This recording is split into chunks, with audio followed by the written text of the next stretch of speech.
Hola, muy buenos días, muy buenas tardes, muchachos. Bueno, vamos a continuar con nuestro siguiente tema.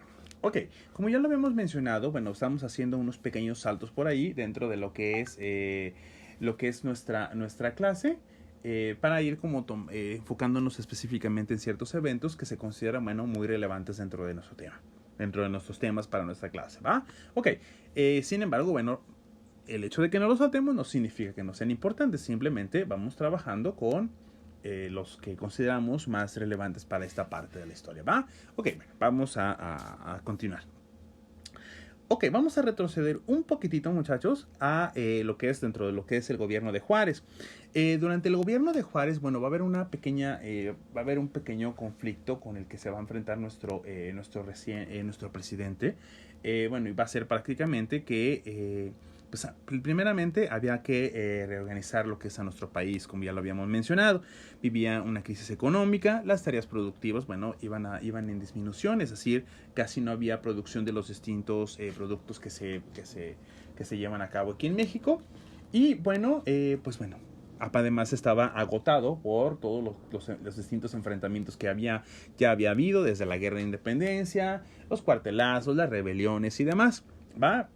Bueno, eso básicamente pues lleva a el Congreso más bien lleva a Juárez y su gobierno a que el 17 de julio de 1861 pues se lleva a cabo lo que es la suspensión de los distintos pagos más bien los pagos a las deudas que tenía México con algunas potencias extranjeras. ¿Va? Ok, los principales países que vamos a encontrar, con los que se va a encontrar endeudado de alguna manera México en esa época, pues va a ser Francia, va a ser Inglaterra y bueno, va a ser España. Ahorita lo vamos a seguir mencionando. Esta decisión, bueno, desafortunadamente produce conversaciones entre los distintos gobiernos, tanto el inglés, el francés y el español, para acordar precisamente una intervención. Es decir, básicamente, una vez que el gobierno de México ha decidido suspender precisamente los pagos, pues bueno, dice en Inglaterra, Francia y España, bueno, ¿sabes qué? Pues vamos a tener que precisamente pues unirnos para lograr ver cómo nos va a pagar este gobierno. Tanto los monarquistas como los conservadores, bueno, deseaban un imperio en México, por lo que consideraban oportuna la intervención francesa, mientras que los liberales consideraban lo mismo.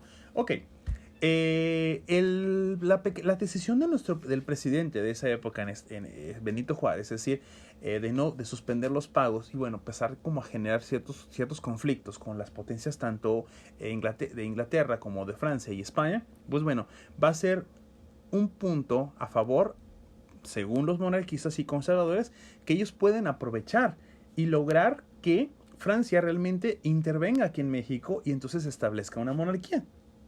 ¿Va? Entonces, bueno, aquí tenemos dos puntos que debemos de tomar en cuenta. La primera, pues bueno, es la decisión de nuestro país de suspender los pagos de las deudas. La segunda, pues bueno, que los distintos contrarios al gobierno que se encontraba en esa época, gobierno liberal, bueno, querían aprovechar esa pequeña falla o ese pequeño asunto problemático para poder establecer su monarquía, es decir, ayudar a potencias extranjeras para que establecieran su gobierno aquí.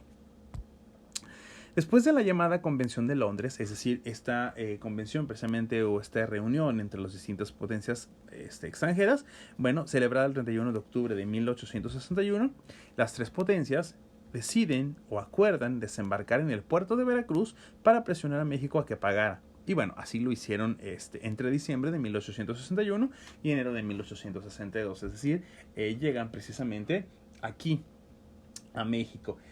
Por ejemplo, les pongo un ejemplo, dice la escuadra, bueno, les doy las fechas. La escuadra española, por ejemplo, llegó a Veracruz el 8 de diciembre de 1861.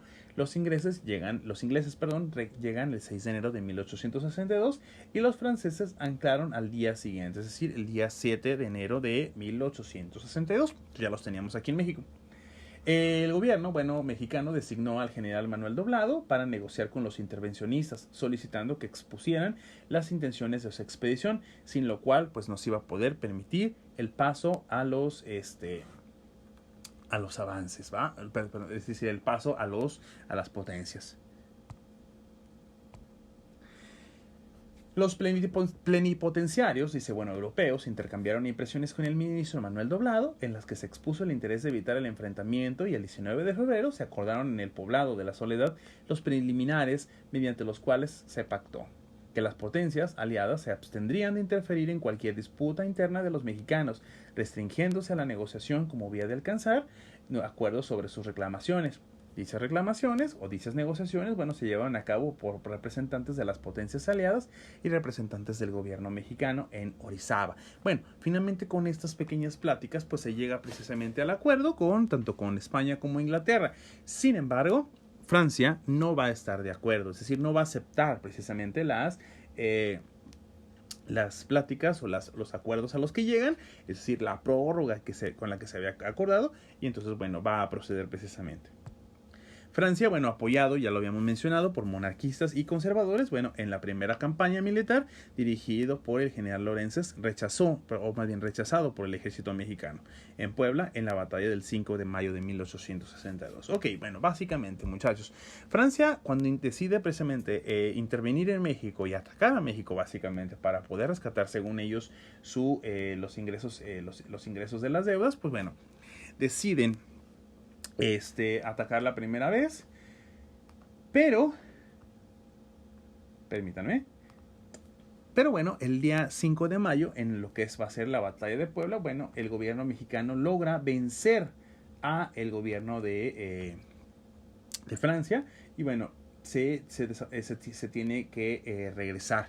Este triunfo, muchachos, sí va a ser muy importante, porque se sigue recordando como un evento muy importante para México. ¿Por qué? Bueno, porque fundamentalmente México logra vencer a un ejército que se consideraba invencible en esa época en Europa, ¿va? Entonces, bueno, desafortunadamente, bueno, Napoleón III pues no se va a quedar a gusto, va a volver a mandar a un segundo ejército para lograr vencer precisamente a México. Y en este caso lo único que hace es aumentar el número de elementos, es decir, el número de soldados que venían a combatir. El nuevo ejército, bueno, va a traer aproximadamente un número de 28,000 soldados contra un aproximado de 22,000 que tenía México. Desafortunadamente, pues bueno, este segundo enfrentamiento pues ya no va a tener muy buenos resultados para México, y bueno, va a perder, ¿no? Va a perder, y entonces Francia lo que hace es, le ofrece precisamente el trono a lo que es el archiduque Maximiliano de Habsburgo, para que pueda establecer la monarquía aquí en México.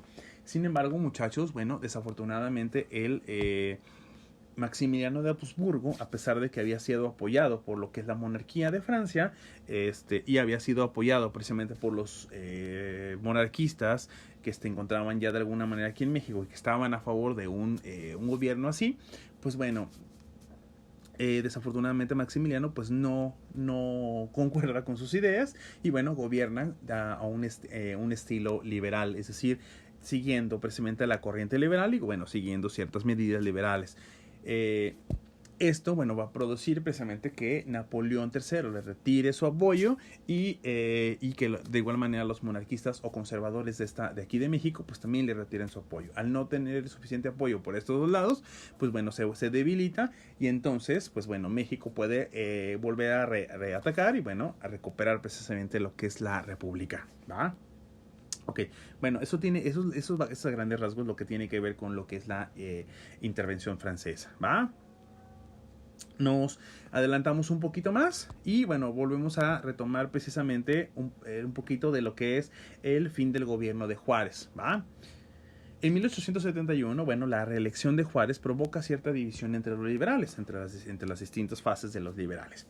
Cuando hablamos de los liberales, pues hablamos precisamente de los pensadores que siguen las creencias del liberalismo francés que ya se había adoptado. Porfirio Díaz, bueno, por aquel entonces un joven prestigiado, militar, quien había luchado contra los franceses, encabezó precisamente la rebelión de la Noria. Esta rebelión de la Noria pues iba precisamente en contra de lo que era el gobierno de Juárez. Sin embargo, bueno, un evento muy desafortunado pues ocurre el 18 de julio de 1872, como ya lo habíamos revisado, y entonces, bueno, Lerdo de Tejada pues asume la presidencia interina, que ya habíamos explicado que era la presidencia interina. Lerdo de Tejada, bueno, poseía gran inteligencia, cultura y una muy fuerte personalidad. Sin embargo, bueno, desafortunadamente para muchos de esa época, bueno, continúa con lo que es la obra de Juárez e incorpora ciertas leyes de reforma en la Constitución de 1857. Entre uno de esos eventos desafortunados, pues es bueno, desafortunados para esa época, va a ser precisamente decretar la expulsión de los jesuitas. Esta acción, bueno, desafortunada para muchos, pues bueno, va a tener consecuencias negativas dentro de lo que es el clero, pero también en el área social y política. Principalmente una por el clero, porque bueno, básicamente era una ofensa directa para lo que es la religión, ¿va? Pero la segunda es que bueno, va a haber muchos de los políticos y grandes intelectuales de esa época que habían sido educados y preparados por los jesuitas. Recordemos que también los jesuitas en última instancia van a tener una muy gran participación en lo que es la conquista de México antes de bueno, la llegada de los españoles, lo que es algunos de las órdenes religiosas, entre ellos, repito, los jesuitas. Entonces, bueno, pues se consideraba una gran ofensa para los intelectuales, para el clero y demás. Entonces esto va a ocasionar pues grandes problemas. En 1874, dice, el nuevo presidente crea el Senado de la República para completar las funciones del Poder Legislativo. Es decir, el Poder Legislativo es el que se encarga de decidir cuáles son las leyes que van a gobernar a nuestro país. Y con el objeto de pacificar los conflictos y protestas, bueno, expide una ley de amnistía para todos aquellos que se encuentran o que se encontraban en contra de su gobierno. Seguimos. Me voy a saltar esa última parte. En el ámbito social, bueno, en esta época, bueno, vamos a tener que impera, es decir, hay mucho desempleo, hay muchos despojos, la población rural, bueno, comienza precisamente a ser urbana y existe una migración bastante masiva. En el aspecto económico no había producción en el campo, los peones y campesinos pues tenían que vender sus tierras para lograr pues obviamente sobrevivir por la cuestión de la crisis económica. La línea férrea entre la Ciudad de México y el puerto de Veracruz pues se había inaugurado. En el aspecto cultural se introdujo la corriente filosófica del positivismo y los lemas de orden y progreso. Esto va a ser interesante para lo que es el gobierno de Díaz, ¿va? Después del gobierno de Lerdo de Tejada se convocó elecciones presidenciales postulándose en ellas Porfirio Díaz y José María Iglesias. Este último es presidente de la Suprema Corte de Justicia. Debido a la reelección del presidente, Díaz, bueno, se vuelve a oponer y apoya con el ejército, con su ejército. Reclama un nuevo proceso electoral. En marzo de 1876, bueno, Díaz modificó el plan de Tuxtepec en Palo Blanco y propone precisamente que el presidente de la Suprema Corte fuera presidente interino para aliarse con él. Esto lo voy a retomar en este momento para poder explicarlo más detalladamente. 1876, Lerdo de Tejada, reelecto presidente nuevamente. Recordemos, en esta época sí se podía llevar a cabo eso, la reelección. José María Iglesias, bueno, declara las elecciones nulas, gracias precisamente al apoyo de Díaz. Y bueno, debido a que no se efectuaron las elecciones en algunos distritos. Ese era el argumento que ellos tenían. Es decir, ciertos distritos de la República pues no habían votado y pues entonces decían, bueno, es que no pueden ser justas. Bueno, y en otros hubo presión militar sobre electores y en calidad de presidente de la Suprema Corte de Justicia se autonombra presidente provisional o interino.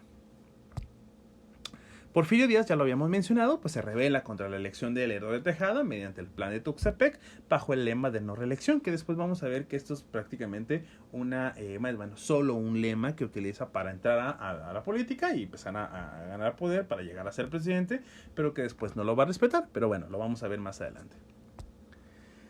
Después del triunfo de Díaz, bueno, se entrega provisionalmente la presidencia de a Iglesias, quien no aceptó por querer que las próximas elecciones pues, se hicieran bajo el respeto de la Constitución. Al no aceptar Iglesias, bueno, la presidencia, pues Díaz se autonombra jefe del Ejecutivo, es decir, se autonombra, por ejemplo, el presidente, y el 15 de febrero de 1877. Poco después, bueno, se realizan nuevamente las elecciones y así el 5 de mayo de 1877, Porfirio Díaz ocupa la presidencia ya de manera constitucional, ¿va? Entonces, bueno, todos estos eventos que acabo de definir, pues precisamente nos van a llevar de alguna manera ya a lo que es el porfiriato, que es nuestro siguiente tema con el que vamos a trabajar, ¿va? Ok, espero que hasta esta parte pues haya quedado claro prácticamente todos los temas y demás. Repito, me he estado saltando ciertas cositas con la finalidad de que alcancemos a abarcar de manera muy general toda la información más relevante para México, o más bien para Historia de México. Repito, no obstante, hay muchos temas que también son muy relevantes y que, bueno, podrían ser revisados en lo posterior, si ustedes lo desean, con textos de Historia de México. ¿Va? Igual se pueden sugerir algunos, o se les puede sugerir algunos, si es que alguno de ustedes se quiere meter más a fondo en ciertos temas que a lo mejor nos han estado tocando aquí. ¿Va? Cualquier cosa, muchachos, estoy a sus órdenes para cualquier duda y demás. Hasta aquí lo estamos dejando con esta parte y seguimos ya con el tema del porfiriato.